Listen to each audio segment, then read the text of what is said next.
That night, the coastal elite thought I was exiled from my husband's life with a $50 million wire transfer. They had no idea my daughter standing beside me did not come to save my marriage. She came to tell me to take the money immediately. It was the last cash Holden Pierce would touch before his real estate empire was locked down from the foundation. By the next morning, the one thrown out would not be me. I am Brooklyn Foster. Tonight was supposed to be the undisputed coronation of my life. It was the 49th birthday of my husband, Holden Pierce, and the grand unveiling of Tideline Urban Holdings' most ambitious coastal mega project. The city of Charleston had never seen an event quite like this. The ballroom was a symphony of gold leaf and crystal, vibrating with the low, continuous hum of the Southern elite exchanging power and influence. I was the co-architect of this reality, the silent partner who had bled and sacrificed to turn a struggling contractor into a real estate titan. Tonight, I was meant to stand beside him and share the absolute summit of our success.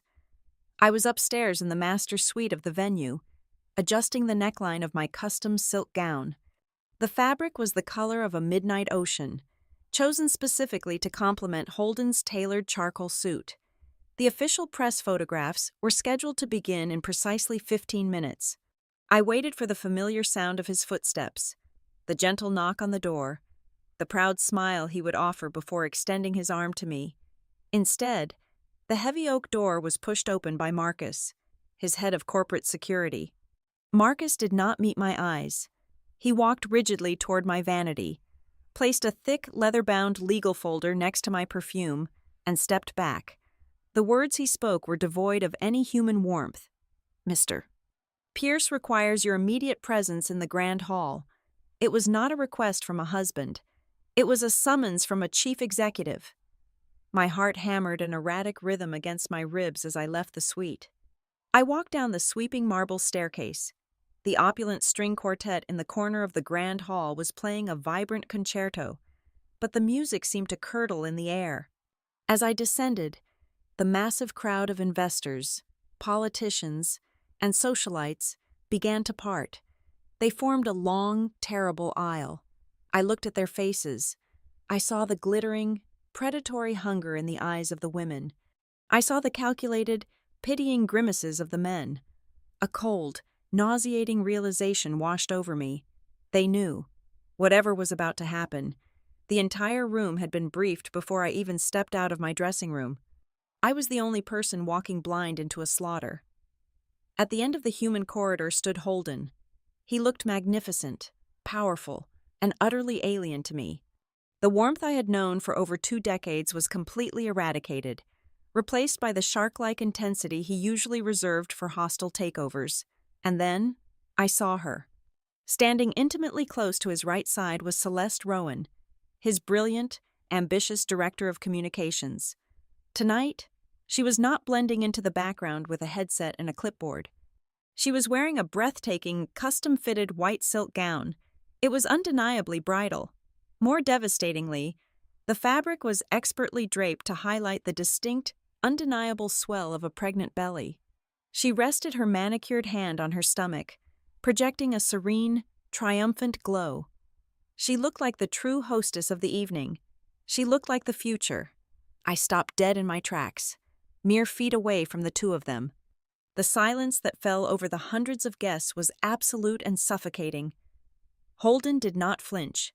He did not pull me into a private room to break my heart with dignity. He weaponized the audience. "The Tideline refinancing deal closes tomorrow morning," Holden announced. His voice projected clearly, carrying the ruthless authority of a man who owned the room and everyone in it. "This is a pivotal moment for the company. I cannot afford any family drama, any media speculation, or any market instability. The board and the investors require a completely clean slate. You will sign the divorce papers tonight. Brooklyn. We are handling this with surgical precision." The sheer audacity of his businesslike tone paralyzed me, but before the shock could fully register, Celeste took a half-step forward. Her expression shifted into a mask of profound, sickening sorrow. "Brooklyn, please try to understand the position we are in," she murmured. Her voice was velvety, laced with a toxic sweetness designed specifically for the audience leaning in to catch every word. This is not about erasing you, but my baby deserves to be born into a legitimate, secure family. We simply want to do things the right way, for the sake of the child. It is time for you to gracefully let go. Every single word was a meticulously sharpened blade. She was publicly claiming the moral high ground, framing herself as the protective mother and casting me as the bitter, discarded relic standing in the way of a happy family. My throat constricted. I opened my mouth to speak, to scream, to tear the white dress from her body. But another voice cut through the heavy air. Lenora Pierce, Holden's aristocratic mother, emerged from the front row of onlookers. She clutched a crystal champagne flute, her eyes gleaming with the vindictive satisfaction she had nurtured since the day I married into her supposedly superior bloodline. "Oh, do spare us the devastated martyr routine, Brooklyn," Lenora sneered, her voice echoing sharply against the vaulted ceiling. "Let us be perfectly honest about your actual contributions to this family. You planned some exceptionally lovely dinner parties. You selected the imported marble for the foyers. You have lived a wonderfully pampered, sheltered life on Pierce money. Do not stand there and act as if you built this empire. Be a good girl, step aside, and let the adults secure the legacy." Her public mockery was a complete, calculated erasure of 22 years of my life. She erased the agonizing nights I spent reviewing structural blueprints while Holden slept. She erased the critical bridge loans I secured, using my own premarital assets when Holden was just a desperate, failing developer. She erased everything I was, reducing me to a decorative parasite. I was completely surrounded. The chandeliers above seemed to glare down like interrogation lights. I was standing in the center of a velvet-lined arena, being publicly executed for the entertainment of Charleston's wealthiest elite. Holden raised his hand, gesturing to a waiter who stepped forward carrying a silver tray. On it rested the thick legal folder and a heavy gold pen. $50 million, Holden declared, his tone final and absolute. The amount sent a shockwave of frantic whispering through the crowd. "That is the buyout. You sign the papers right now, in front of everyone. You pack your personal items and leave the Bay Villa tonight, and you walk away in absolute silence. You are set for the rest of your natural life. Brooklyn. Take the severance and do not make this ugly. $50 million, my loyalty, my youth, my entire adult existence, all appraised and liquidated with a single wire transfer." I stared down at the crisp white pages on the silver tray. My hands began to shake uncontrollably. The sheer public humiliation was a crushing physical weight, pressing the oxygen from my lungs. I felt entirely alone, surrounded by a sea of wolves waiting for me to break. And then, the massive mahogany doors at the far end of the grand ballroom burst open with a violent, resounding crash. The entire room flinched. The guests turned, gasping in collective shock as the heavy doors slammed against the walls. Through the grand entryway walked my daughter, Reese Foster. She had clearly just stepped off a long flight. Her dark trench coat was still damp from the coastal mist outside, and she carried a sleek, battered black briefcase. She did not look frantic or distressed. She did not look like a child rushing to comfort her heartbroken mother. She radiated a freezing, absolute, terrifying calm that instantly dropped the temperature of the entire ballroom. She marched straight through the parting crowd. She ignored the frantic whispering. She completely ignored the sudden, nervous twitch in her father's jaw. She ignored the arrogant, victorious smile that instantly melted off Celeste's face. Reese stopped right beside me. She did not offer a hug or a tear. She merely leaned forward, her sharp eyes quickly scanning the legal documents resting on the silver tray, focusing precisely on the astronomical settlement figure printed in bold ink. Then, she slowly turned her fierce, unwavering gaze to me. Her voice cut through the dead, electric silence of the ballroom like a diamond blade. "Mom, take it." The collective inhalation of the ballroom was loud enough to rival the crashing waves outside the venue. The hundreds of guests, Suspended in a state of predatory anticipation, watched my daughter push the heavy gold pen across the silver tray toward my trembling fingers. They expected a screaming match. They expected me to throw the champagne in her face. They expected a spectacular, undignified meltdown. Instead, Reese did not object. She stood like a marble statue in her damp trench coat, offering me the weapon of my own surrender. Holden exhaled a short, harsh breath of triumph. His shoulders relaxed. He believed he had won an absolute, unconditional victory.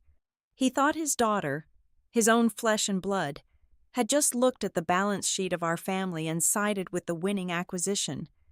I remained entirely frozen.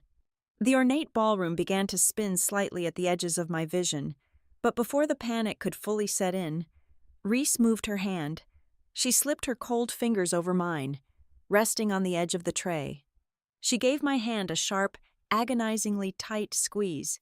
It was not a gesture of comfort. It was a physical command. I snapped my eyes up to meet hers. Behind the impassive mask of her face, her eyes were screaming with a ferocious, calculating intensity.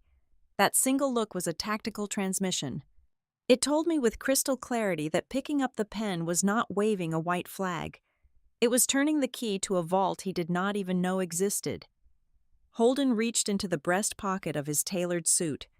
He produced a crisp, heavily embossed envelope, undoubtedly containing a certified bank draft, a prop for the audience, a symbol of his magnanimity. "I have the cashier's check right here," Holden announced, his voice carrying the smooth cadence of a politician closing a town hall. "We can conclude this business right now. Brooklyn, you take this, and you are free to begin your new chapter." Before I could even blink, Reese intercepted. Her hand shot out, not to take the envelope, but to push it firmly back against his chest.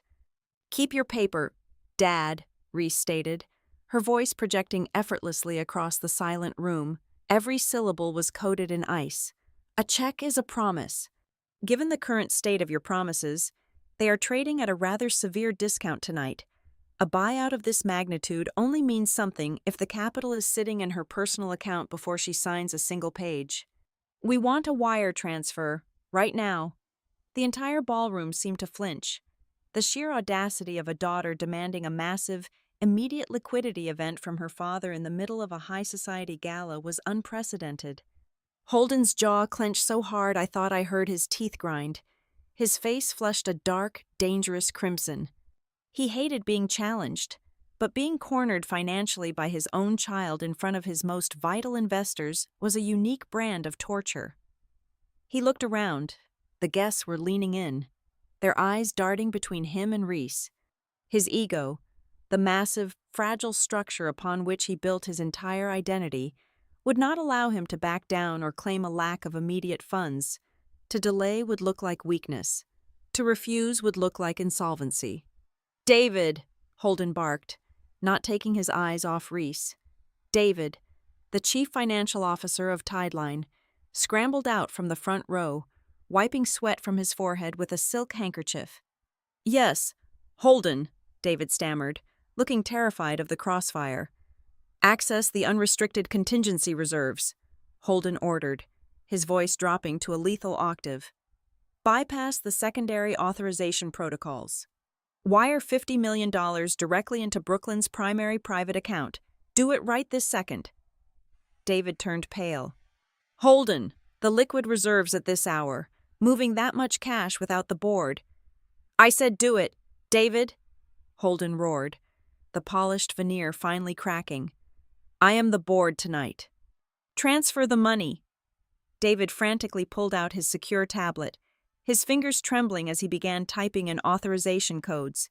We stood there in the center of the room, a grotesque family portrait frozen in time, waiting for a bank server to process the death of a marriage. The silence broke into a low, vicious hum of whispers from the audience. In the echo chamber of the elite, they were already writing the narrative. I could hear snippets of their cruel, misguided gossip floating through the heavy air. They whispered that I was incredibly lucky. They muttered that I was trading an expired, useless marriage for a life of boundless luxury. A woman behind me snickered, whispering to her husband that Reese was clearly the only practical one in the family, cashing her mother out before the stock completely tanked. They looked at me not with sympathy, but with an ugly, jealous resentment. They thought I was a gold digger who had just won the ultimate lottery. Through the murmur of the crowd, I caught sight of Celeste. She was no longer pretending to be the sorrowful victim. A radiant, victorious smile was plastered across her perfectly contoured face.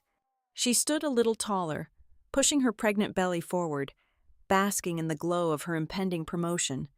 She firmly believed that the moment I walked out those double doors tonight, she would wake up tomorrow morning to take her rightful seat as the chairman's wife at the massive refinancing announcement. She thought she had outplayed me. She thought she owned the board. My phone, clutched tightly in my left hand, vibrated with a sudden, heavy buzz. I slowly lifted the screen. The glaring white light illuminated the notification from my private banking application. $50 million received. I stared at the words. The crowd waited with bated breath. I expected to feel a rush of relief, or perhaps a crushing wave of grief. I felt neither. A profound, terrifying coldness flooded my veins. It was a glacial numbness. 22 years of devotion.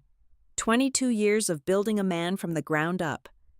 22 years of shared secrets and quiet sacrifices, all mathematically reduced to a lifeless, digital number on a glass screen. I had been liquidated. Reese nudged my elbow gently. The wire was secure. The trap was set. I reached out and picked up the heavy gold pen. My hand was no longer shaking. The coldness had solidified into something hard and unbreakable. I leaned over the silver tray. I did not read the stipulations or the non-disclosure clauses. I simply pressed the nib to the paper and signed my name on the dotted line. The scratching sound of the ink on the heavy parchment seemed louder than a gunshot.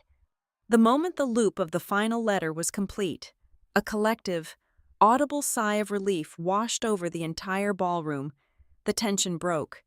The guests shifted on their feet, ready for the champagne to start flowing again. Holden did not wait for me to put the pen down. He lunged forward and violently snatched the thick leather folder from the tray. He clutched it to his chest as if it were a shield, a smug, arrogant smirk returning to his face. He looked at me with nothing but absolute disdain, a man who had successfully cleared out the garbage. He turned his triumphant gaze toward our daughter, expecting her to step aside and let him return to his pregnant mistress. Reese did not move. She stood perfectly still, her dark eyes locking onto his with a chilling, predatory calm. She did not raise her voice. She did not show a single ounce of anger. She simply leaned in slightly, delivering her words with the devastating precision of a sniper. "Enjoy the headline tonight, Dad," Reese stated, her voice echoing perfectly in the sudden quiet of the immediate circle around us. "Tomorrow morning will cost you more." Holden's arrogant smirk faltered. A deep, confused frown etched itself across his forehead. He opened his mouth to demand an explanation, to reassert his dominance, but Reese had already turned her back on him. She placed her hand firmly on the small of my back, guiding me away from the silver tray, away from the glittering crowd, and away from the man who thought he had just bought his freedom. We walked toward the heavy mahogany doors, leaving the room entirely in the dark about the inferno that was scheduled to begin at dawn. The valet stand was a blur of headlights and damp pavement as we exited the venue. A massive blacked-out luxury SUV idled at the curb, completely out of place among the flashy sports cars of the party guests. The driver, wearing a sharp suit rather than a standard chauffeur uniform, immediately opened the rear door. As I slid into the leather seat, I noticed a subtle placard on the dashboard bearing the name Harlow Pike Restructuring. My mind, still reeling from the shock of the ballroom, slowly processed the implication. Harlow Pike was a ruthless, top-tier corporate restructuring firm based in New York. They did not handle family law. They handled hostile takeovers and complex corporate liquidations. My daughter had not just booked a ride to take me home. She had assembled a war council, and she had clearly been preparing for this night for a very long time. The heavy doors clicked shut, instantly sealing us in a quiet, climate-controlled vault, entirely isolated from the glittering nightmare we had just left behind. The moment the vehicle pulled away from the curb and merged into the dark coastal traffic, the adrenaline that had kept my spine straight completely evaporated. I collapsed against the cold, tinted window and finally shattered. The sobs tore from my throat, violent and ugly. I mourned the deception. I mourned the sheer, callous speed with which I had been replaced. I wept for the woman who had spent 2 decades building a life that was dismantled in a 15-minute public spectacle. Reese did not pull me into a tight embrace or whisper that everything would be all right. She knew soft words would only keep me anchored in the role of the victim. Instead, she let me cry for exactly 3 blocks before unlatching her battered black briefcase.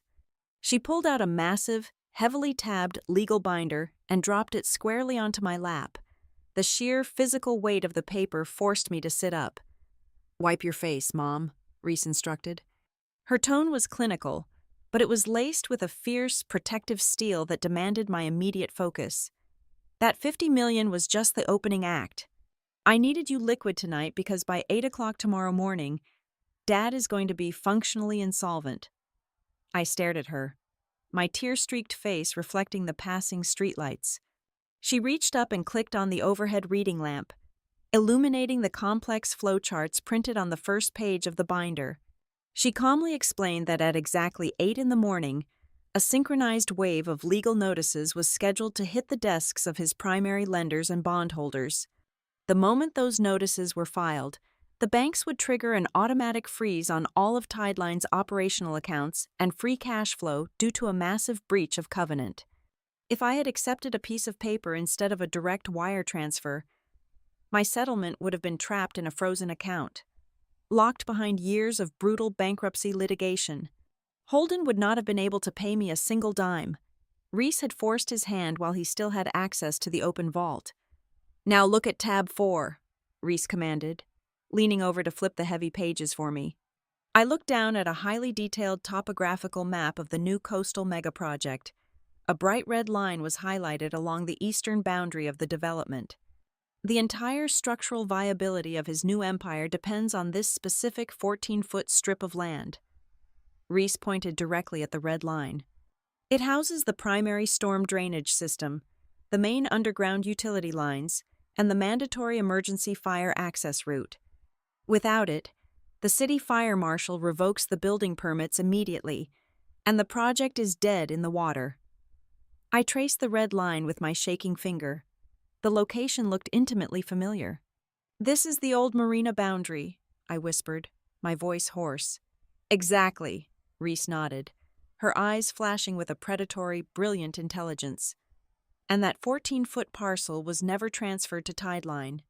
It is still legally deeded to BF Coastal Holdings, your premarital corporate entity.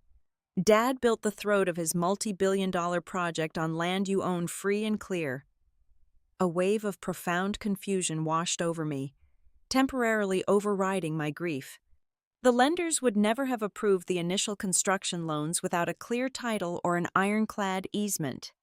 How did he get past the bank's strict due diligence team? Reese turned to the next tab, revealing a stark white document bearing a glaring notary stamp.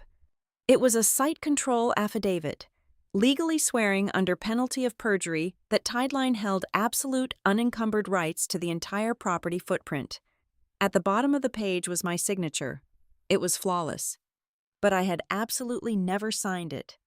"He used a high-resolution scan of a signature you provided 5 years ago for a minor tax filing," Reese explained, her voice dropping to a disgusted whisper. "He forged your consent. He committed federal wire fraud to secure the initial financing. The entire loan package is based on a lie."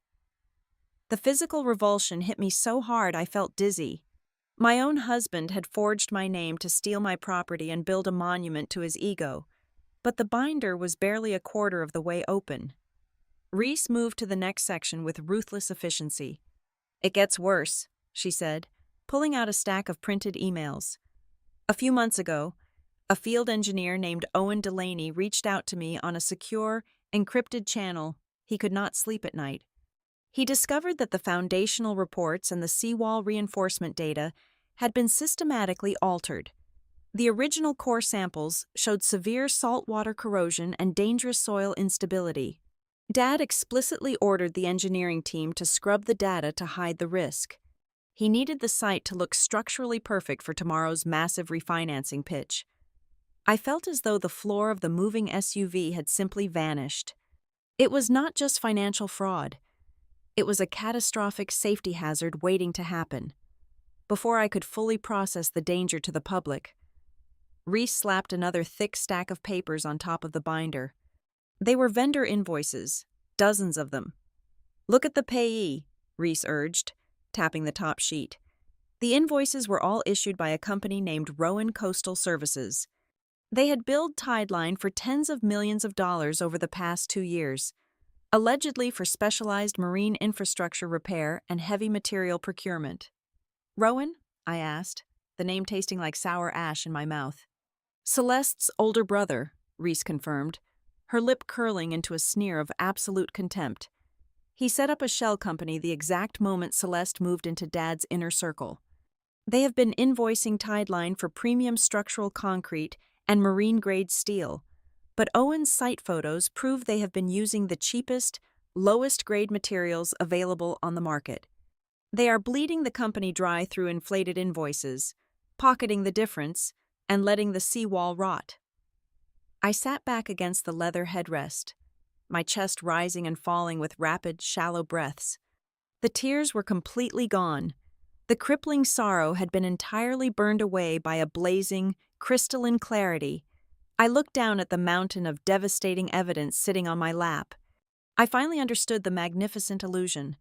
Holden's entire towering real estate empire was not built on solid concrete, reinforced glass, and brilliant market strategy. It was a fragile, decaying house of cards. It was standing precariously on a forged signature, a stolen strip of land, a compromised seawall, and a fraudulent debt system that was guaranteed to collapse the moment anyone looked too closely. Reese watched my face change in the dim light of the cabin. She saw the devastation dissolve into something infinitely more dangerous. I closed the heavy binder, the loud thud echoing in the quiet car. I was no longer the discarded wife crying in the back seat. I was the absolute owner of the ground he stood on, and I was holding the match.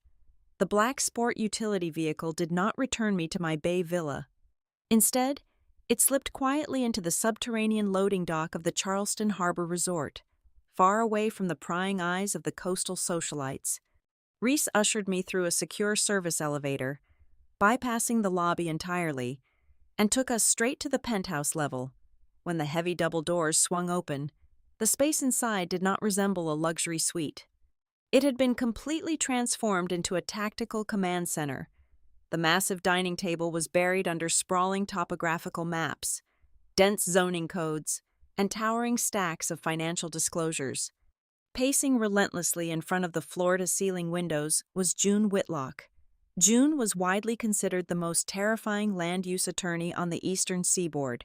She was a woman who treated municipal zoning litigation as a blood sport, and she had been my personal counsel for my independent holding company for over a decade.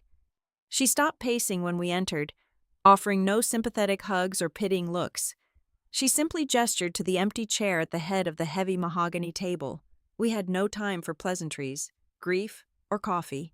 Reese immediately took charge, standing beside the table and dividing our amassed ammunition into 3 distinct lethal strike vectors: property rights, credit fraud, and structural safety. The sheer procedural pressure in the room was electric. It was a completely silent night outside, but inside that penthouse, an absolute war was being meticulously staged. "Take a seat. Brooklyn," June commanded, her voice raspy and strictly business. She slid a crisp, freshly printed legal document across the polished wood toward me. "This is a formal notice of immediate termination regarding any implied, temporary, or assumed use of the 14-foot utility corridor currently owned by your premarital entity. Attached to it is an emergency petition for a judicial injunction." I picked up the heavy gold pen resting beside the document. This time, I was not signing away my life for a severance package. I was reclaiming my sovereign territory. By pressing my name onto that line, I was legally barring Tideline from operating the storm drainage, the subterranean utility cables, and the critical fire access route that ran directly across my land. I signed the injunction with a steady, forceful hand. June checked her heavy silver wristwatch.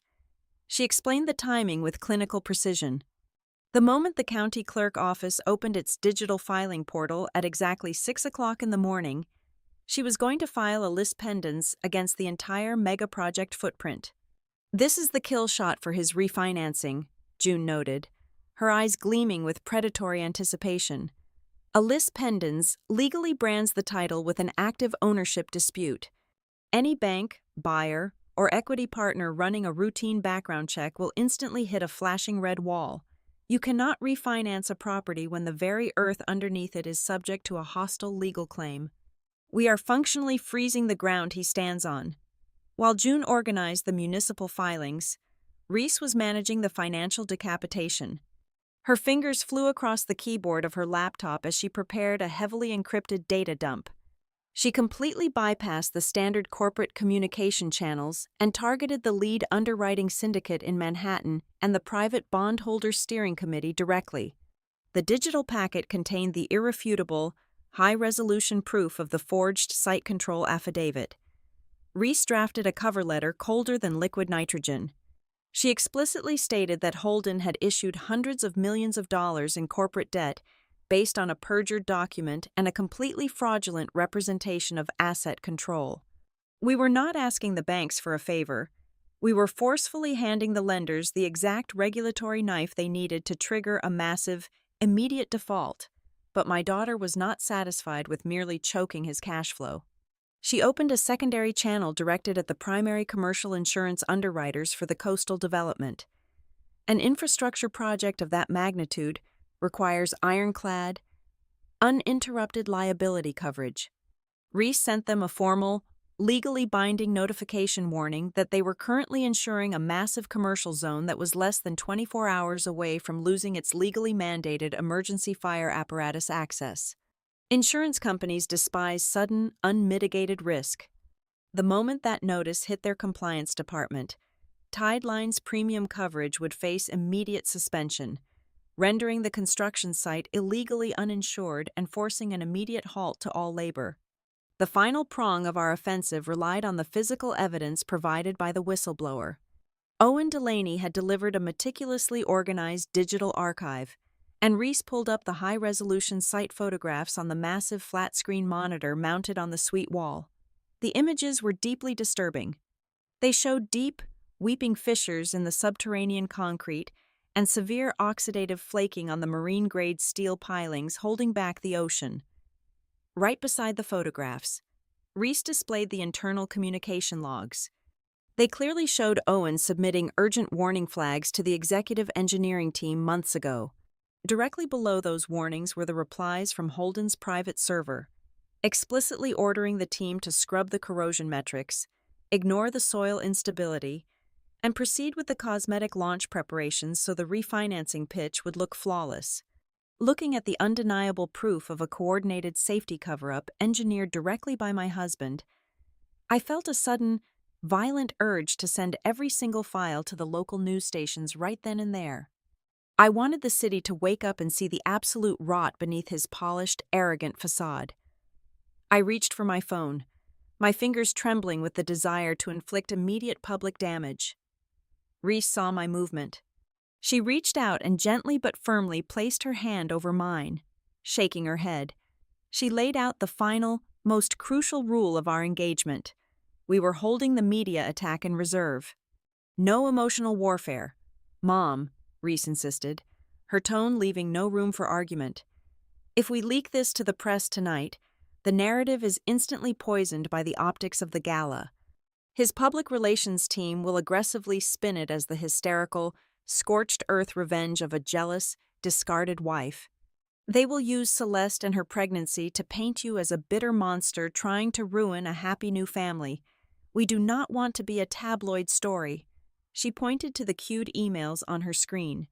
Tomorrow morning's narrative must be strictly about corporate malfeasance, syndicated financial fraud, and imminent public endangerment. We need the banks and the courts to draw the first blood. Once the institutional panic sets in and the money stops, the media will devour him not for his infidelity, but for his crimes. The profound wisdom of her strategy washed over me, cooling the hot, frantic anger in my chest into something infinitely more durable. The hours evaporated in a blur of printer noise, sharp legal jargon, and the relentless clatter of keyboards. I did not feel a single ounce of fatigue. As the sky outside the floor-to-ceiling windows began to bleed from pitch black to a bruised, pale purple, the chaotic, high-stakes energy in the war room settled into a heavy, loaded silence. All the digital packages were queued. All the legal petitions were signed, stamped, and sealed. The trap was completely constructed, waiting only for the sun to touch the horizon. I walked over to the cold glass and looked out over the sprawling, sleeping city of Charleston. The harbor waters were calm, reflecting the early morning light. Somewhere down there, Holden was likely sleeping soundly in our bed, dreaming of his massive refinancing victory, completely unaware that his entire reality had already been structurally dismantled. I looked at my own reflection in the window. The devastated, humiliated woman who had stood trembling in the ballroom just hours ago was completely gone. In her place stood the true architect of the empire, a woman who had just quietly unlocked a hidden vault and pulled out a devastating weapon that the entire city never even knew she possessed. At exactly 9 o'clock in the morning, the sweeping glass doors of the executive boardroom on the 50th floor of the Tideline Tower were firmly shut, sealing in the most critical financial summit of the fiscal year. Through the floor-to-ceiling interior glass, I could see Holden standing at the head of the massive, polished mahogany table. He was entirely in his element, radiating the magnetic, arrogant charisma that had always convinced wealthy men to part with their capital. Surrounding him were the apex predators of the financial world, the lead syndicate underwriters, the private bondholders, and their respective legal counsels. Sitting discreetly on the perimeter bench, practically glowing with unearned triumph, was Celeste. Holden was mid-sentence, his hands resting confidently on the table. Even through the soundproof glass, I knew exactly what pitch he was delivering. He was selling them invincibility. He was officially introducing Celeste as his new life partner, framing the ruthless disposal of his marriage as a necessary evolution, a streamlining of his personal life to match the aggressive new era of his corporate empire. He was mere minutes away from closing a massive, multi-hundred-million-dollar refinancing package. I pushed the heavy glass doors open. The low hum of the climate control system and Holden's booming voice were instantly disrupted by the sharp, authoritative click of my heels on the hardwood floor. I was not wearing the midnight silk of a devastated socialite. I was dressed in a sharply tailored, flawless ivory suit. It was the armor of a woman who owned the ground beneath their feet. Reese walked a half-step behind my right shoulder, carrying her battered black briefcase. June Whitlock, radiating absolute legal menace, flanked my left, holding a single, heavily weighted manila envelope. The temperature in the room plummeted the second we crossed the threshold. Holden stopped mid-sentence. The confident, visionary smile slid off his face, replaced instantly by a flush of dark, defensive rage. He slammed his hand on the table. "What is the meaning of this?" Holden barked, his voice echoing off the panoramic windows overlooking the Charleston harbor. He pointed a shaking finger at the executive assistant cowering near the door. "Call building security immediately. Have these women removed from the premises. This is a closed, confidential investor proceeding." June Whitlock did not even blink. She completely ignored Holden's theatrical outrage and walked straight down the length of the table toward the man sitting to his immediate right, the general counsel for the lead underwriting bank. "I strongly suggest you instruct security to stand down, counselor," June stated, her voice a low, raspy warning that instantly commanded the attention of every lawyer in the room. She dropped the thick manila envelope directly onto his leather folio. "Because if you authorize a single dollar of disbursement to this company today, your institution will be actively participating in syndicated financial fraud." The entire boardroom froze. The lead banker, a severe man with silver hair, held up his hand, signaling the assistant to stop reaching for the phone. "Explain yourself, Miss Whitlock," the banker demanded, recognizing her instantly. "Inside that envelope is a time-stamped list pendants, filed and recorded by the county clerk at exactly 6 o'clock this morning," June explained, her tone clinical and devastating. "It places an immediate, hostile legal claim on the primary footprint of the coastal megaproject. Furthermore, my client has officially revoked all implied, temporary, or assumed rights of use for the technical corridor intersecting the development. Your client has no legal access to his own infrastructure." Holden let out a harsh, dismissive laugh, attempting to regain control of the narrative. "This is absurd. This is the hysterical retaliation of a bitter ex-wife trying to disrupt my business. Gentlemen, we hold a rock-solid, notarized site control affidavit. We own the rights to the entire parcel. I assure you, this is a baseless stunt." Reese did not wait for his permission to speak. She bypassed the seating area entirely, walking directly to the audiovisual control podium at the corner of the room. With swift, practiced efficiency, she yanked the display cable out of Holden's glossy presentation laptop and plugged it into her own secure tablet. The massive digital monitor spanning the back wall flickered. Holden's beautiful, cosmetic renderings of the future coastal utopia vanished. In their place, a stark, highly detailed municipal cadastral map illuminated the room. A thick, aggressively red boundary line cut directly through the center of the Eastern Development Zone. "Let us look closely at your rock-solid foundation, Dad," Reese said, her voice echoing with a cold, detached authority that made several investors physically flinch. She picked up the laser pointer. "The blue lines you see crossing that red boundary are your primary storm drainage pipelines. The yellow lines are your high-voltage service cables. The entirely hatched area is the legally mandated emergency fire apparatus access required for Phase 2 construction. Every single one of those critical systems rests on a 14-foot strip of land that belongs exclusively to BF Coastal Holdings." The room descended into a chaotic murmur. The general counsel ripped open the manila envelope and began frantically scanning the legal injunction. "We have the affidavit on file," one of the bondholders protested, his face draining of color. "Signed and notarized." "You have a forgery on file," Reese corrected him, her voice slicing through the noise. She tapped her tablet, and the screen split in half. On the left was the affidavit Holden had submitted to the banks.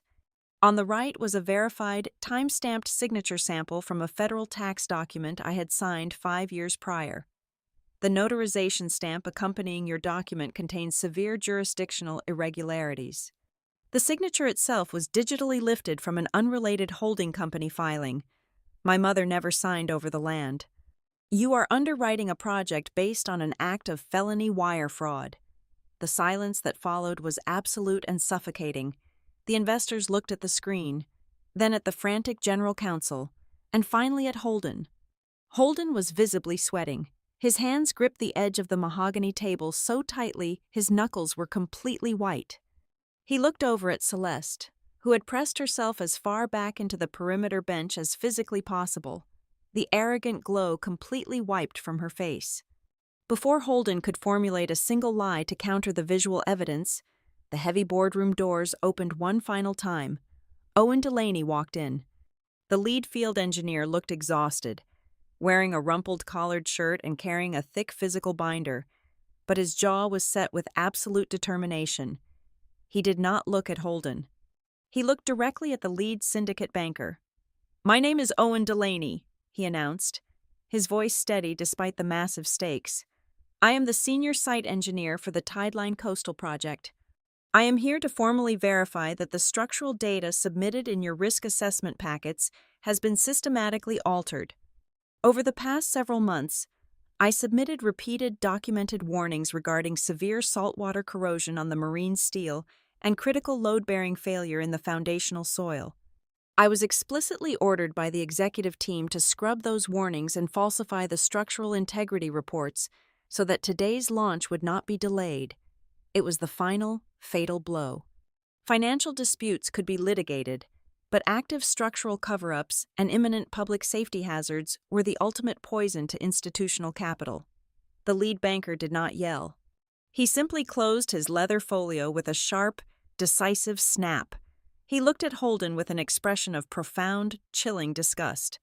"Holden," the banker said, his voice dropping to a terrifyingly calm register.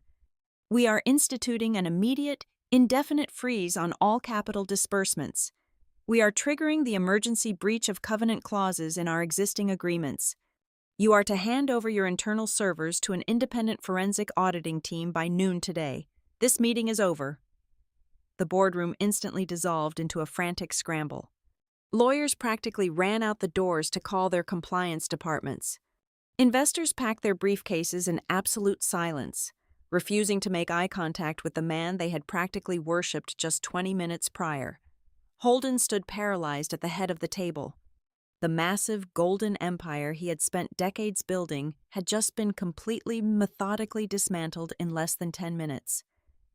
He slowly raised his head and looked across the empty expanse of the mahogany table. He looked past the fleeing bankers, past the ruined presentation screen, and locked eyes with me. For the first time in his entire life, I saw genuine, unadulterated terror in his eyes. He finally understood that this was not a domestic dispute. This was not a temporary setback. This was a catastrophic chain reaction, and he was standing at ground zero. I stood perfectly still, my ivory suit pristine, my posture completely relaxed. I did not need to raise my voice. I did not need to scream or cry or hurl insults. The absolute destruction around him spoke louder than any emotional outburst ever could. I simply looked at the man who had tried to erase me, held his terrified gaze, and delivered the only sentence that mattered. "You bought my divorce signature last night," I said, every word perfectly enunciated, dropping like heavy stones into the quiet room. "You did not buy my property, nor did you buy your way out of the consequences of forgery." By noon that day, the bleeding of Tideline Urban Holdings had become a catastrophic arterial spray, and my husband did the only thing a cornered narcissist knows how to do. He unleashed a massive, incredibly expensive public relations machine to destroy my character. Cut off from his institutional capital and publicly humiliated in front of his board, Holden authorized a synchronized digital smear campaign designed to drown the truth in a sea of manufactured outrage. The first salvo came in the form of a highly polished, strategically placed anonymous editorial in the city's premier business journal. The headline did not mention forged documents or crumbling seawalls. It branded me as a vindictive, parasitic wife who had extorted $50 million from a visionary developer, only to turn around and ruthlessly choke off thousands of local construction jobs out of pure spite. The article painted him as a besieged job creator and me as a greedy, hysterical saboteur willing to burn down the local economy just to punish a cheating spouse. Less than an hour later, the psychological warfare escalated. Lenora Pierce released a video on her social media channels. Sitting in her immaculate, antique-filled parlor, wearing a muted cashmere sweater and clutching a tissue, she delivered a masterclass in weaponized vulnerability.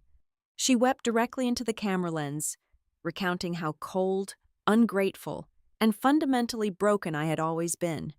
She claimed I was suffering from a severe, age-induced jealousy, a bitter older woman trying to systematically destroy her son's magnificent life's work simply because he had found genuine happiness with someone younger and more vibrant. And then came Celeste. She did not yell or issue formal statements. She played the ultimate trump card of the innocent, targeted mother-to-be. Her online profile suddenly filled with soft focus, black and white images of her resting a protective hand over her pregnant belly. Her captions were poetic masterpieces of passive-aggressive victimhood, lamenting the unimaginable, malicious stress being inflicted upon her unborn child by a woman who could not let go of the past. She expertly signaled to her followers that I was a monster, a woman so thoroughly consumed by vengeance that I would willingly push a vulnerable pregnant woman into a medical crisis. The internet devoured the narrative.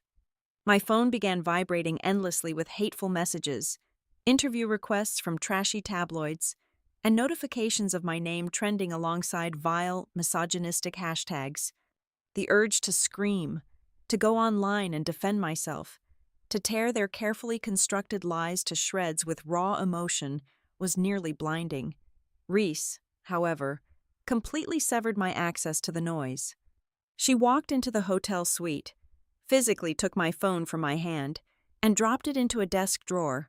She did not let me sink into the digital mud. She pointed me back to the heavy mahogany table, now covered in complex financial flowcharts. "They want you to act like a crazy ex-wife so they can dismiss you as one," Reese stated, her eyes locked onto a dense spreadsheet.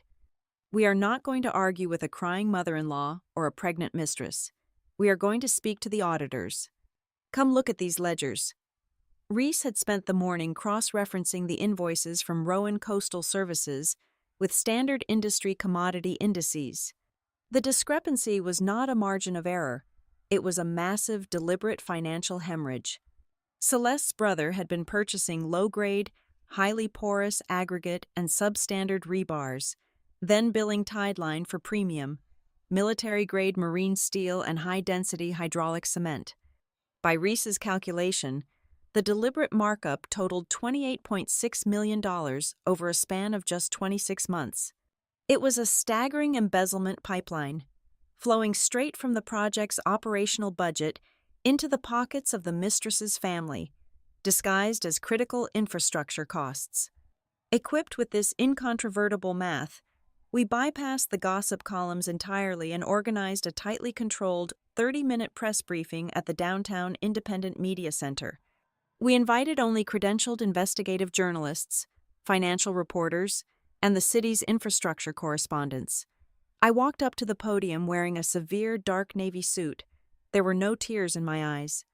My voice did not shake. I did not mention the gala, the divorce papers, or the cruel online videos. I did not utter a single word about my broken marriage. I stood under the harsh fluorescent lights and delivered my statement with the lethal, clinical precision of an insider reading the final autopsy report of a terminally ill corporation. I focused exclusively on 3 points. First, I presented the municipal land registry records, confirming that the very throat of the coastal project was situated on stolen property secured by a federally punishable forged signature. Second, I distributed the side-by-side cost analysis of Rowan Coastal Services, demonstrating how tens of millions of dollars were funneled to an unqualified shell company managed by an intimate associate of the executive team. Third, and most importantly, I laid out the catastrophic public safety hazard. I detailed how the seawall and the anti-corrosion pilings had been deliberately compromised, replaced with cheap, rapidly degrading materials that would eventually fail under the pressure of the Atlantic tide. I watched the faces of the journalists shift. They had arrived expecting a dramatic, emotionally unhinged reality television spectacle. Instead, they were being handed a massive, multi-tiered, corporate crime syndicate on a silver platter.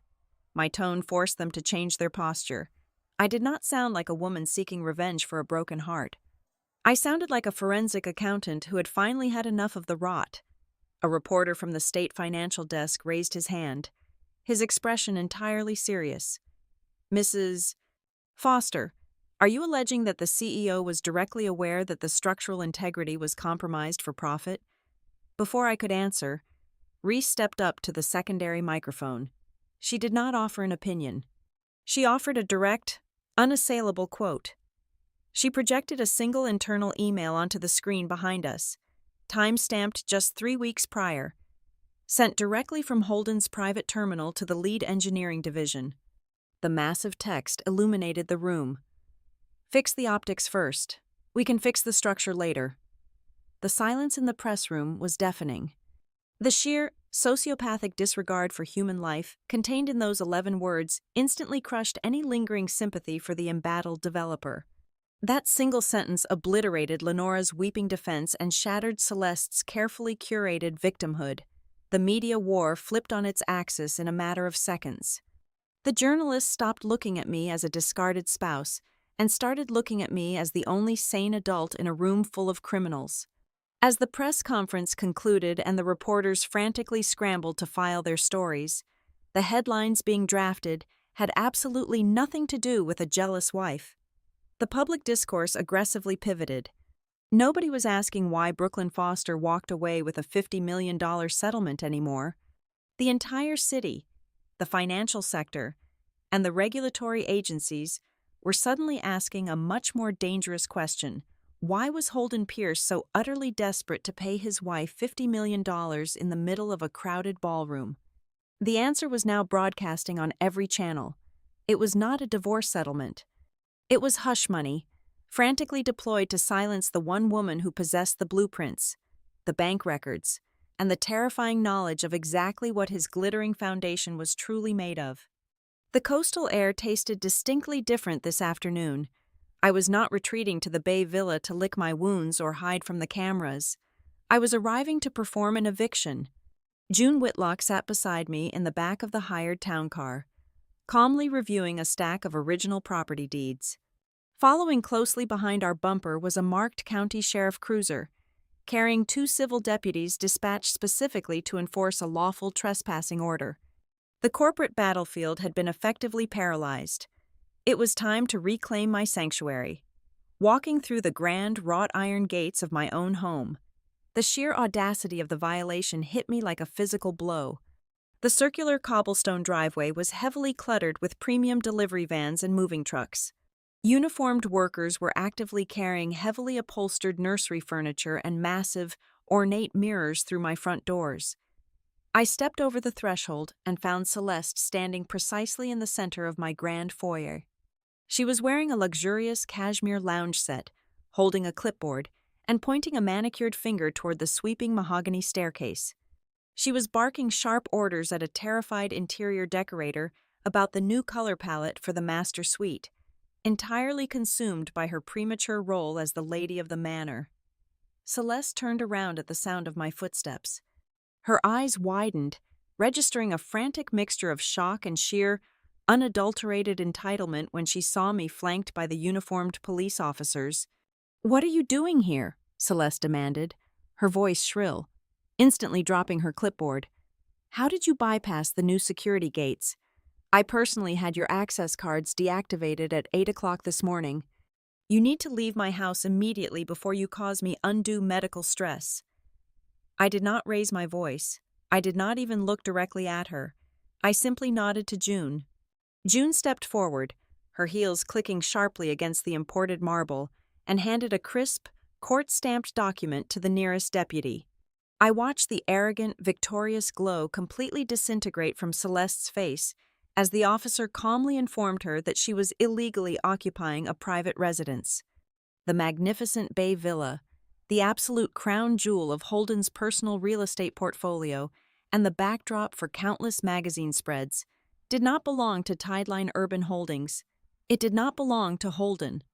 12 years ago, during a particularly vicious and highly publicized liability lawsuit regarding a botched commercial development, Holden had panicked.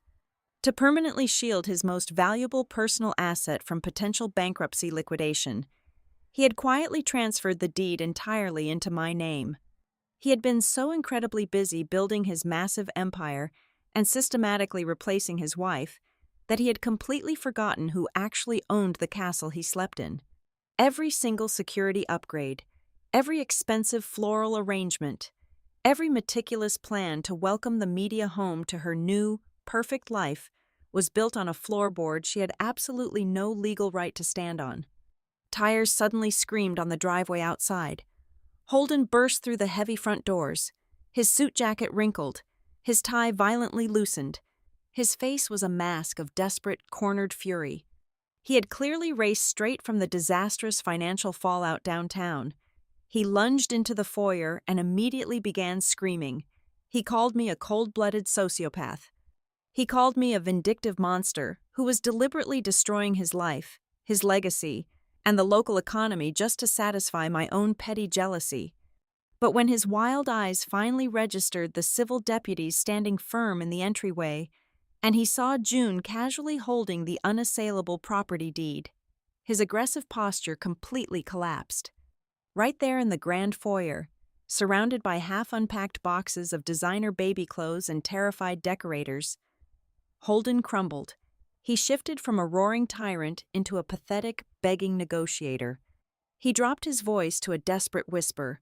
Holding his hands up in a gesture of surrender, he promised he would immediately call off the vicious public relations attack initiated by his mother. He promised to publicly clear my name, and then, without a single ounce of hesitation, he looked directly into my eyes and offered the ultimate, sickening betrayal. "Brooklyn, please," Holden pleaded, his voice cracking with panic. "I will end things with Celeste right now.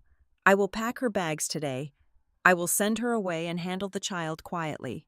Just withdraw the injunctions on the technical corridor.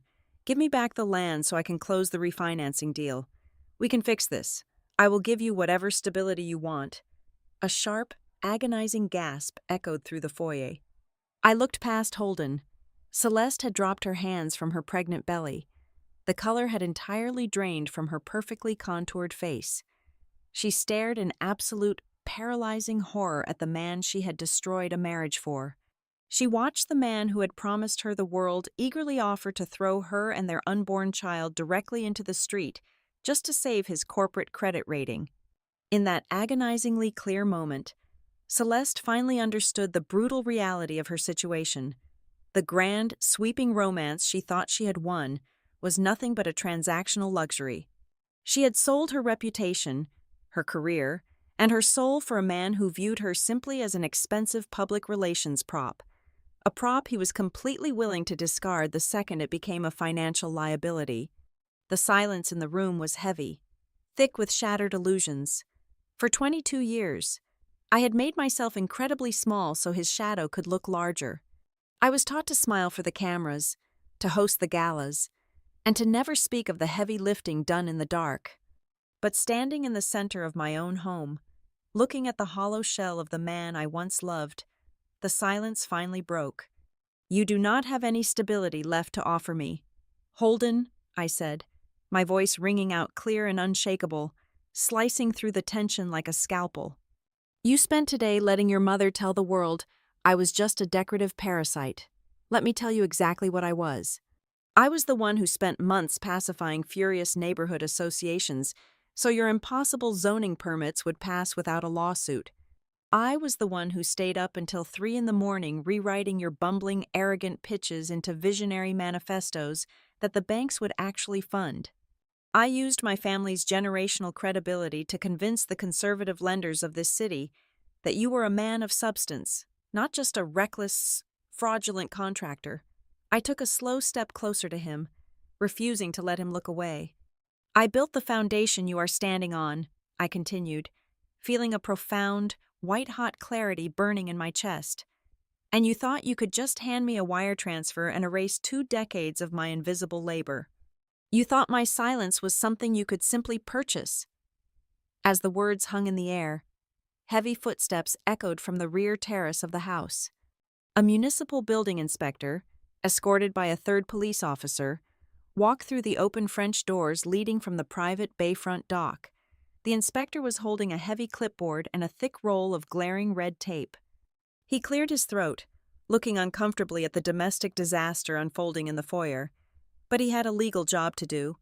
He loudly announced that the entire luxury dock and the extensive retaining wall behind the villa were officially red-tagged for severe safety violations. The structural pilings, which Holden had contracted Rowan Coastal Services to install just 2 years prior, were showing critical signs of imminent subsidence due to the use of inferior, highly porous concrete. The inspector slapped a bright red condemnation notice directly onto the glass of the French doors. The very ground behind Holden's beloved personal sanctuary was literally sinking into the ocean, rotting from the inside out because he had allowed his mistress's brother to use cheap materials to line their pockets. It was a final, devastating, poetic humiliation delivered right into his living room. Holden stared blindly at the red tag on the glass. He had absolutely nothing left to leverage. He had no money, no land, no public sympathy, and now, not even the ground beneath his own house was safe. I turned my back on his ruined expression. I looked at the deputies and calmly requested that they escort the trespassers off my property within the hour. reclaiming the imported marble floors, the custom chandeliers, and the space that had been stolen from me was undeniably satisfying. But as I stood alone in the center of the foyer, listening to the sound of suitcases being frantically zipped shut upstairs, I realized the true victory was something entirely different. I had finally taken back my keys. I had taken back my name, but most importantly, I had violently reclaimed my own voice, the very weapon they had spent 22 years trying to convince me I did not possess. The blood in the water attracted the sharks, but this time, the sharks were actively tearing apart the ship itself. By Tuesday afternoon, the mass exodus from Tideline Urban Holdings had escalated from a frantic, whispered retreat into a chaotic, very public stampede. A massive sovereign wealth fund that had anchored the Eastern development phase completely withdrew its capital commitment, citing severe breaches of trust.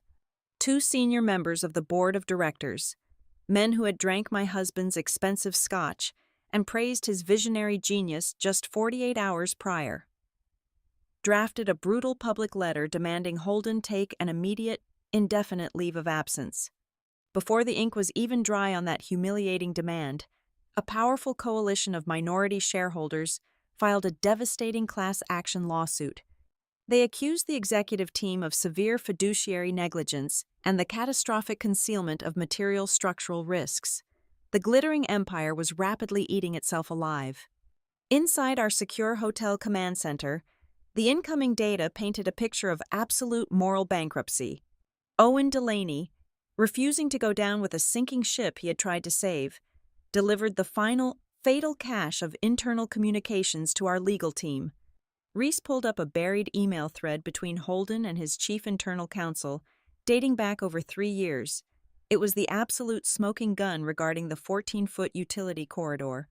His lawyer had explicitly warned him that the title was heavily encumbered by my premarital holding company and suggested a formal buyout negotiation. Holden's typed response was a chilling testament to his profound arrogance. He wrote that he would simply take a shortcut and forge the required site control affidavit. He explicitly stated his reasoning. He believed I was too domesticated, too blindly loyal, and far too terrified of a public scandal to ever openly confront him, even if I eventually discovered the theft. He had built his multi-billion-dollar house of cards on the fatal, arrogant assumption that I would always remain quietly, obediently in his shadow, but the rot ran even deeper than a forged signature and a stolen strip of dirt. Reese, fueled by black coffee and a righteous, terrifying fury, traced the inflated invoices from Rowan Coastal Services through a complex labyrinth of offshore routing numbers. She did not just confirm the massive $28 million overcharge we had already exposed to the press. She uncovered a completely separate, highly sophisticated embezzlement loop hidden beneath the surface. Celeste's older brother had not merely been overcharging for cheap steel. He had been actively funneling a massive percentage of that stolen construction budget into an anonymous shell company registered in a tax haven. That shell company, in turn, issued enormous monthly dividends directly back into Holden's private, impenetrable offshore trust under the guise of a consulting success fee. My husband had not just allowed his mistress's family to bleed the company dry. He had actively orchestrated the theft to secretly line his own pockets, deliberately letting the seawall rot while he hoarded stolen cash. While the corporate structure imploded violently, the social execution of his accomplices was swift, silent, and entirely merciless. Celeste, abruptly evicted from my Bay Villa and entirely stripped of her untouchable aura, attempted to use her premium personal credit cards to secure a long-term suite at a luxury downtown hotel. The concierge politely but firmly informed her that her private bank had frozen her limits entirely, pending the widening federal fraud investigation linked to her brother's accounts. The high-end maternity brands and elite lifestyle boutiques that had clamored to sponsor her perfectly curated social media posts immediately terminated her contracts, terrified of the toxic criminal association. The wealthy friends who had swarmed her just nights ago, eager to secure invitations to the chairman's table, now treated her like an absolute pariah. They blocked her numbers, deleted her from their digital circles, and whispered cruel, vicious jokes about the arrogant mistress who ended up humiliated and homeless. Lenora Pierce fared no better in the sudden, freezing winter of their social standing. Desperate to salvage the crumbling family name, she spent her days frantically calling the aristocratic matriarchs of Charleston, trying to call in decades of old, high society favors. She was met with polite, icy evasions, or secretaries flatly claiming their employers were out of the country for the season. For the first time in her pampered, deeply arrogant life, Lenora realized that social pedigree and antique silver meant absolutely nothing when the federal authorities were preparing sweeping financial indictments. Her high society had firmly locked its heavy wrought iron gates against her, cornered, stripped of his liquid assets, and facing the very real, terrifying threat of federal prison. Holden descended into pure paranoid madness. Reports leaked from the Tideline Tower that he had locked himself in his downtown executive office, frantically summoning his remaining department heads one by one. He was sweating profusely, demanding they backdate crucial safety minutes and re-sign heavily altered structural addendums. He was openly screaming that he was going to pin the entire catastrophic failure on Celeste and her brother's gross negligence, desperately wanting to claim he was the oblivious victim of a rogue, fraudulent contractor. But his terror was highly contagious, and the loyalty he had purchased was entirely dead. His terrified executives, realizing with sickening clarity that he was trying to use them as human shields to absorb the federal charges, simply nodded their heads, walked out of his office, and immediately began copying hard drives. They were secretly hoarding every piece of damning evidence they could find, preparing to race each other to the prosecutor's office to negotiate their own immunity deals. The final, most terrifying warning came late in the evening. The heavy atmosphere in our hotel suite was shattered by the sharp buzz of Reese's encrypted phone.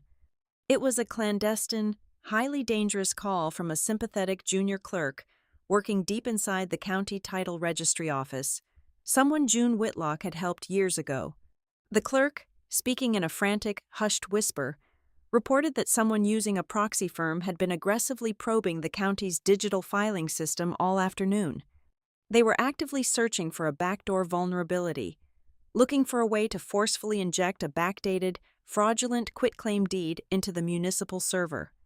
The goal was to completely and permanently erase the historical trace of my ownership over the contested land. When Reese disconnected the call and relayed the message, a heavy, suffocating silence fell over the room. The sheer, criminal desperation of the act was staggering. I walked over to the glass and looked out into the pitch-black night hanging over the coastal city. I finally understood the terrifying reality of the cornered beast I had married. Holden was no longer trying to outsmart us with expensive lawyers or drown us with aggressive public relations campaigns. When a narcissist realizes his money cannot buy his salvation and his lies can no longer shield him from the light, he resorts to pure, destructive chaos. He was preparing to do the most reckless, dangerous thing imaginable.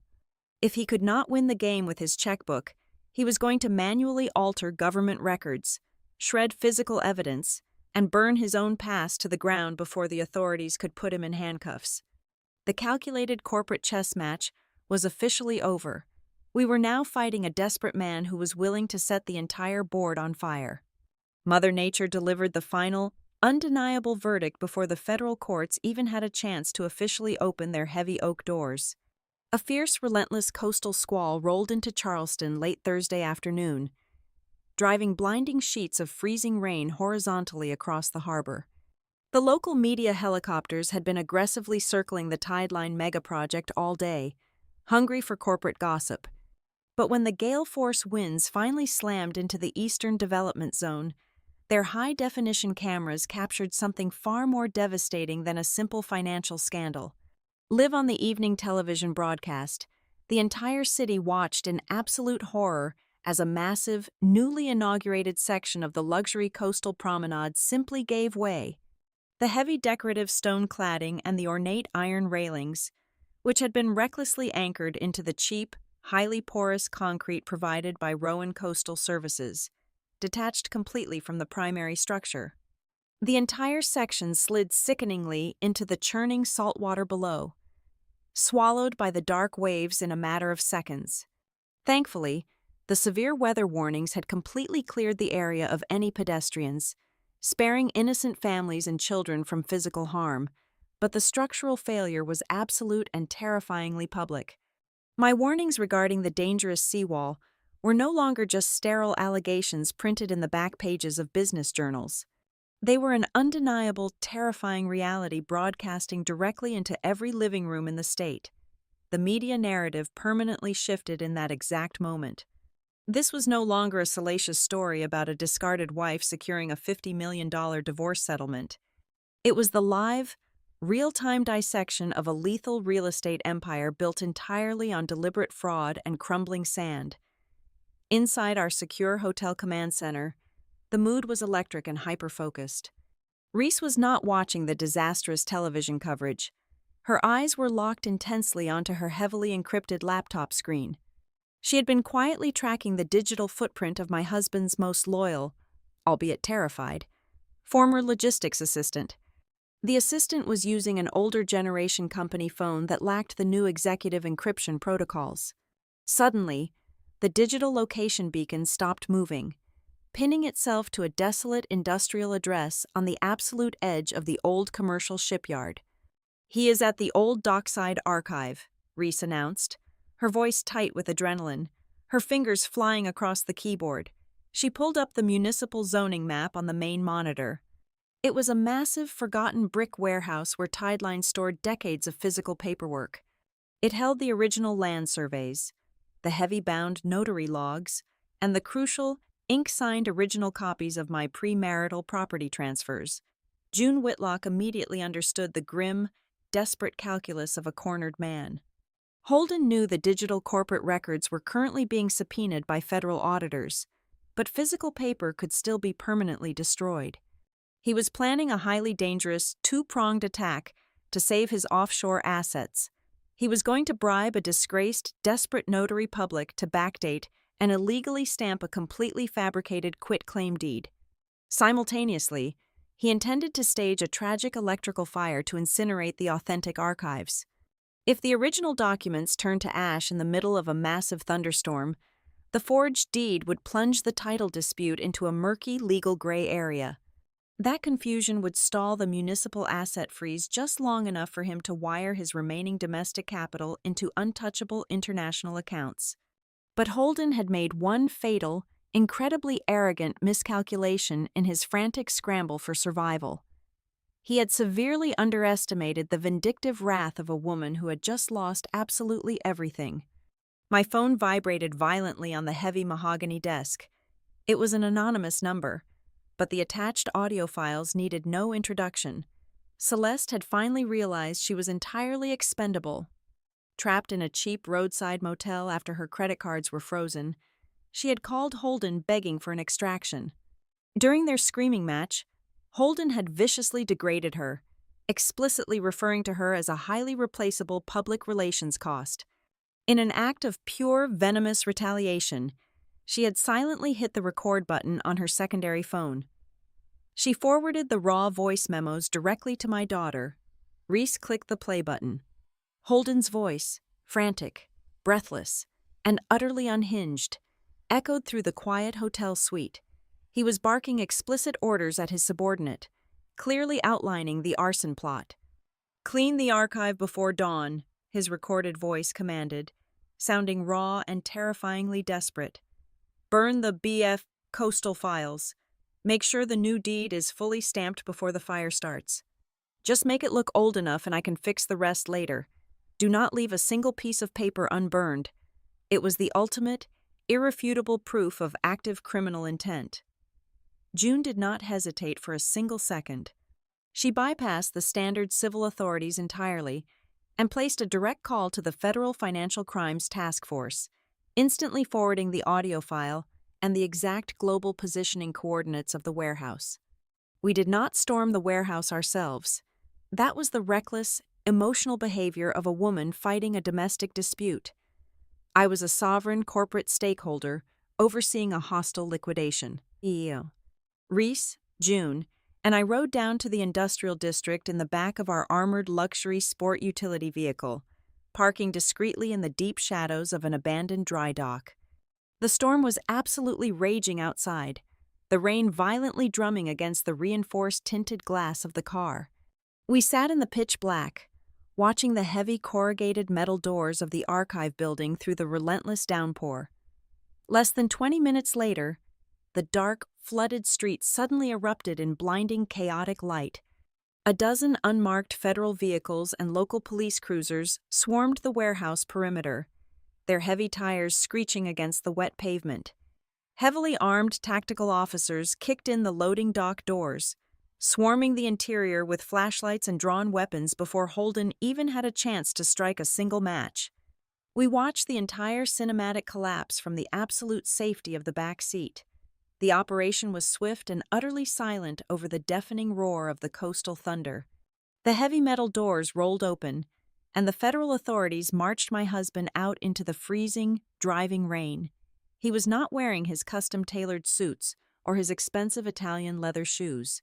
He was dressed in dark, unassuming tactical clothes, completely soaked to the bone and utterly disheveled. His hands were bound tightly behind his back with heavy steel handcuffs. A senior federal agent walked out right behind him, carrying a clear plastic evidence bin. Inside that transparent box was the entire sum of his pathetic, desperate conspiracy. There were the freshly forged, incomplete quitclaim papers. There was the high-resolution transparency scan of my signature he had used to steal my land. Most damning of all, there was a small silver portable flash drive containing the complete offshore payment history of the shell companies he had used to funnel the stolen construction funds. Everything he had frantically tried to bury in the dark was now perfectly illuminated by the blinding, flashing red and blue lights of the police cruisers. The stormy night did not end with a massive, dramatic explosion or a screaming, tearful confrontation. It ended with a quiet, pathetic whimper. Holden Pierce, the once untouchable titan of the coastal elite, was unceremoniously shoved into the back of a damp and cramped police vehicle. He pressed his face against the wet, reinforced window, looking desperately out into the dark, flooded street. He could not see our vehicle hidden in the shadows, but I could see him perfectly. The arrogant, untouchable fire in his eyes was completely extinguished. I leaned back against the plush leather seat, listening to the rhythmic, methodical hum of the windshield wipers clearing the glass. The war was officially over. He was locked inside a freezing metal cage of his own making, and I finally understood with absolute, unshakable certainty that he had completely run out of leverage, out of lies, and out of roads leading back to the negotiating table. The judicial reckoning of my former husband did not happen in a single dramatic afternoon. It was a grueling, multi-jurisdictional marathon that dragged the darkest secrets of the coastal elite into the harsh, unforgiving fluorescent light of the courtroom. The legal battlefield was divided into two massive fronts. The federal prosecutors aggressively pursued the criminal charges of syndicated securities fraud, the illegal wire transfers funneled through crony shell companies, and the federal forgery. Simultaneously, the civil courts systematically dismantled the catastrophic concealment of structural safety risks and the bitter dispute over my stolen property rights. The first domino to fall on the witness stand was Celeste. She did not wear custom white silk or project the arrogant glow of an untouchable chairman's wife. She sat before the judge, looking hollowed out, wearing a plain, muted blazer. Realizing she was completely cornered and entirely abandoned by the man she had destroyed a marriage for, she had accepted a rigorous plea agreement. She became a cooperating witness for the federal government. She was not granted complete immunity. She still faced severe financial penalties and probation, but her testimony was the ultimate weapon for the prosecution. Under oath, she detailed exactly how the fraudulent invoices from Rowan Coastal Services were orchestrated. She mapped out the offshore accounts and the fake consulting fees. Her detailed confession completely shattered Holden's frantic, final attempt to blame the entire embezzlement scheme on a few rogue subordinates. Following her devastating testimony, the prosecution called Owen Delaney. The lead field engineer walked into the courtroom with the quiet dignity of a man who had finally cleared his conscience. As an expert technical witness, Owen systematically guided the jury through the mountain of suppressed engineering data. He presented the original core samples showing the dangerously porous concrete and the severely corroded marine steel. He read aloud the internal emails where his desperate warnings were casually dismissed by the executive team. He made the jury understand, with terrifying clarity, that the collapsed promenade was not a tragic accident or a simple administrative oversight. It was the direct result of a sociopathic disregard for human life and the law, all sacrificed to maintain the glittering, flawless image of a highly leveraged real estate empire. Cornered and bleeding out in front of the jury, Holden authorized his defense team to launch one final, utterly desperate attack on my character. His lead attorney paced the courtroom floor, attempting to weave a narrative of a vindictive, wildly jealous ex-wife. He tried to convince the jury that I had maliciously orchestrated the sudden collapse of Tideline Urban Holdings out of pure spite, manipulated and radicalized by a rebellious daughter. He painted Holden as a flawed but visionary man who was simply the victim of a spectacularly coordinated family coup. June Whitlock did not even raise her voice when she stood up to cross-examine that ridiculous narrative. She simply activated the courtroom projector. She displayed a meticulously constructed timeline of the corporate fraud. She proved with absolute, unassailable documentation that the forged site control affidavit, the initial illicit wire transfers to the offshore shell companies, and the deliberate falsification of the structural integrity reports had all occurred years before I was ever handed a divorce petition in that ballroom. June looked directly at the jury and delivered the fatal truth. The divorce was not the catalyst for his ruin.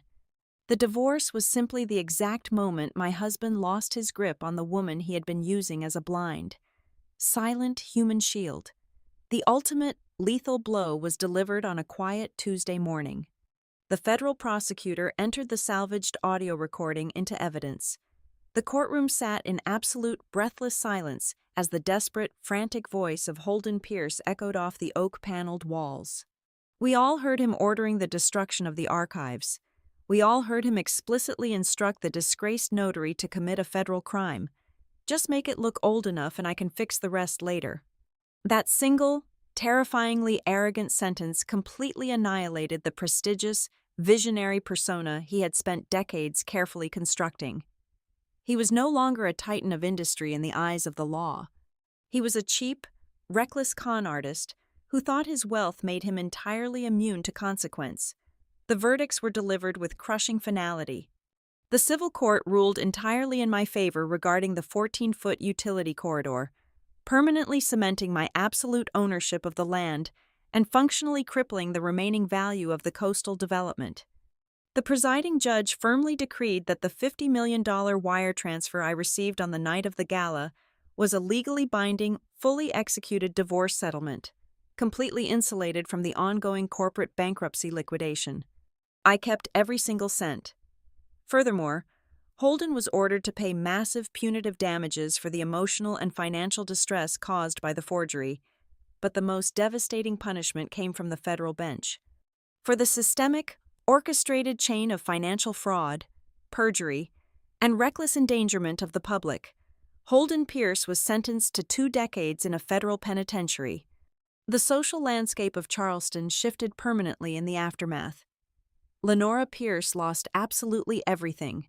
Stripped of her son's wealth and completely exiled by the aristocratic circles she had fiercely guarded, she became a bitter ghost hiding in a heavily mortgaged house. Celeste vanished entirely from the high society magazines and the coastal parties, moving quietly away to the Midwest to raise her child in absolute obscurity. Tideline Urban Holdings was aggressively fractured, its assets auctioned off for pennies on the dollar to satisfy furious creditors and bondholders. The magnificent glass and steel castle that had dominated the skyline was finally exposed for what it truly was.